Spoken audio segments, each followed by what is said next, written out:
Well, it's that time of year to select the perfect Christmas tree.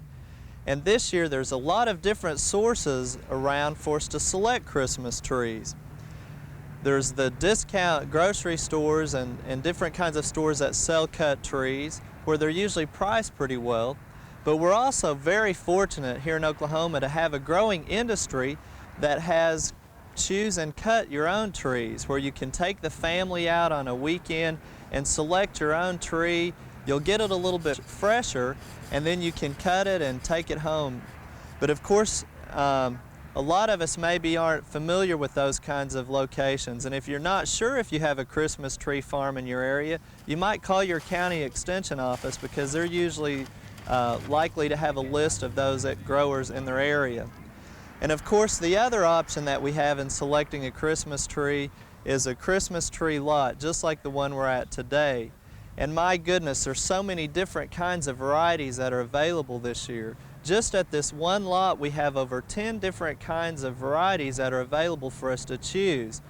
And at a Christmas tree lot like this, you might pay a little bit more, but usually you have a good selection, good sizes of trees, and they'll usually give you a little bit personal attention in trimming up the branches and even flocking the tree or providing it with a stand to help you get it home.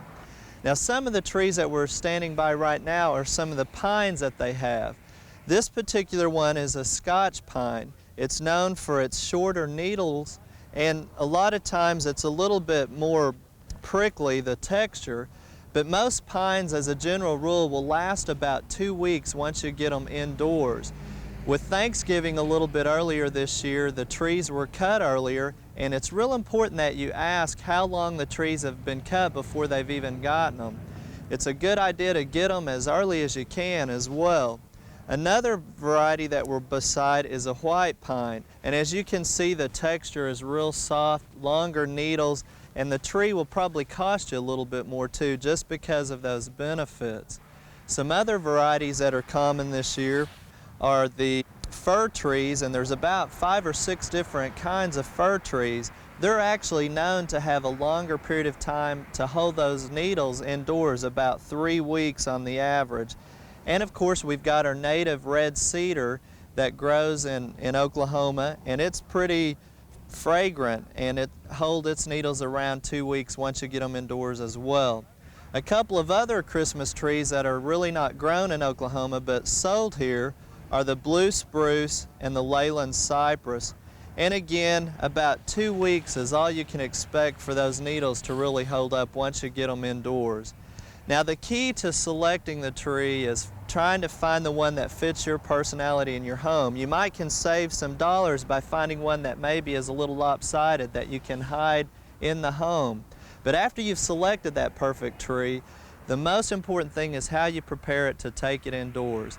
And let's go show you some new products that are out on the market now.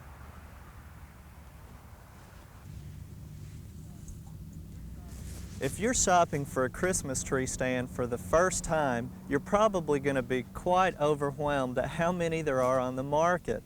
As you can see, we've got several here displayed, and this one is the old standby that's been around for many years. But there's a lot of new ones out on the market that has larger reservoirs to hold water, and that's very important. Plus, the size of the tree stand really should coincide with the size of your tree so it will be safe and not try to fall over.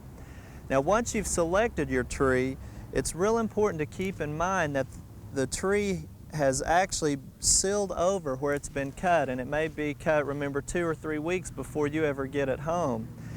If you'll cut a new piece off of the bottom of the tree where you can get it in the water, you'll find that you'll be able to get a lot more water absorbed into the tree.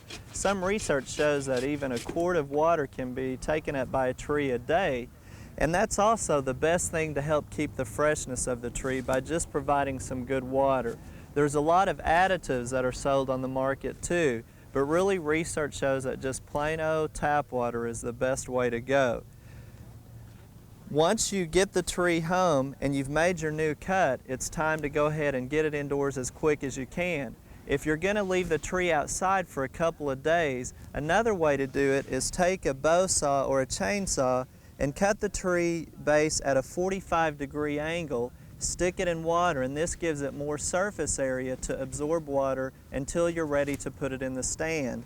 At that time, then make another flush cut and then get it in the water as soon as you can. Now, for those of you who don't even want to mess with tree stands that hold water, there's a new product that was out on the market last year for the first time, and it was developed by Mr. Harold Odom out of Texas, and it's called Tree IV. And Mr. Odom was gracious enough to send us one to try here on Oklahoma Gardening. And this is the package that it comes in. And basically you would just have your tree mounted on a wooden stand, but it is a supply of water to the tree similar to an IV the way it would work in the hospital. It's a long hose, as you see here, and we've just mounted it into a gallon jug of water, and we've pushed the jug to get the flow of water and held it up higher, and then we've clamped it off. But I'm going to release that to show you some of the water coming out, so you'll see what that looks like. And again, remember, to get it started, just press on the container, and you'll see it comes out at a pretty good speed. The next thing that you need is a 1/2-inch drill bit, and you just drill about 6 inches from the base of the tree. Now, we've gone closer because we're here at the tree plot, so we don't want to damage any of his trees, but it's a 1/2-inch bit, and you drill in just the same depth that you would on the portion that you insert into the base. And then once you do that, you clean it out, insert that in, and then you've got a screw here that you can tighten up to help get that pressure up against the base of the tree. Once you've got the water and got it all hooked together, you need to make sure that this is up higher than where you have it located on the tree so you'll get that flow. Keep an eye on the water because it can drink all that up within a week or two, and you may have to fill it. And once you do that is just clip it off here, pull out the plug, take it to the sink and fill up your container. Now, probably the first thing that's going through your mind is, how would you hide something like that under your tree?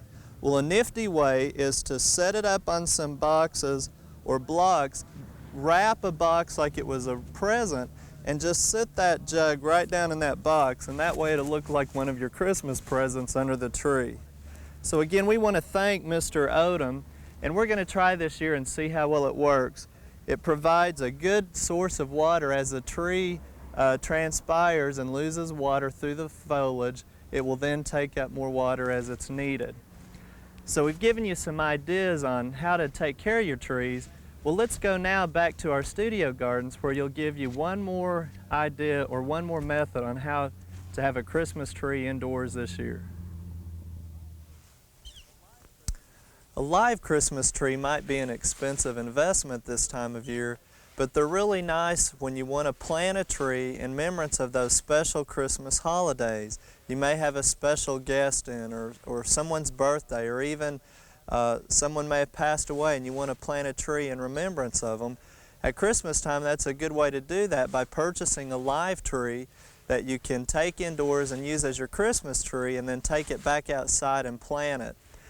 Now, a tree about this size runs about $40, so they can be quite expensive. But the primary concern that you want to keep in mind is that you buy a live tree that's adapted for Oklahoma conditions. A lot of times the firs and spruce trees are not adapted to our climate. This one happens to be a Scotch pine. It's a great selection for Oklahoma, as well as white pine and Virginia pine. And if you want to branch out a little bit different from the traditional look, you can even go with an Austrian pine, which will make a nice Christmas tree as well. The trees are going to come balled in burlap, where they've just dug them out of the ground and wrapped the burlap around them, but they'll usually set them in a container like this for you so they'll be easy to take indoors. When you use them indoors, the thing that you really need to keep in mind with a live Christmas tree is that you don't want to keep it inside for more than about a week. And before taking it inside, you really should set it in the garage, where it will kind of have a transition period for a day or two. Take it inside, keep it away from any heating vents, and try to keep as few Christmas lights on it as you can, because that can harm the foliage and dry it out even more. And also remember to check that root ball and see if it needs any kind of water, because it will dry out quite rapidly indoors. After you're through with it, another day or two in the garage for the transition. And when you take it outside, make sure that you plant it that same level that it was grown. Maybe cut off the burlap if it's too thick, or slice it up a little bit. Make a nice planting hole. Keep it watered, and probably mulch around it some during this winter to help it get the transition.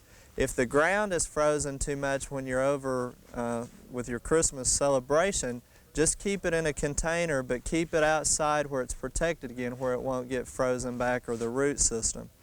But once you get a tree planted outside, I really didn't think it was a problem here in Oklahoma, but I just read about an article in Edmond where people had some nice Christmas trees growing outside, and some vandals went through at night and cut them down. Cornell University, which is up in New York, they've developed a recipe because they seem to have a lot of problems with that up in their area as well. It mixes hydrated lime, it also mixes antidesiccant and a little bit of food coloring, a red color, that you can paint on or spray on, and it will discourage people from cutting it down. And the red color will give you a little bit of color for the Christmas holidays, and then in a few weeks it'll wash off. So if you have a problem with vandals or concerned about it during the holidays, once you get your trees planted, write to us here at Oklahoma Gardening and we'll be sure and send you that recipe. We hope you've enjoyed this classic from the Oklahoma Gardening Vault. Remember, even though these tips and techniques are timeless, there's always something new to learn in the world of gardening. By subscribing to both Oklahoma Gardening and OK Gardening Classics, you'll have access to a wealth of gardening knowledge, both classic and contemporary.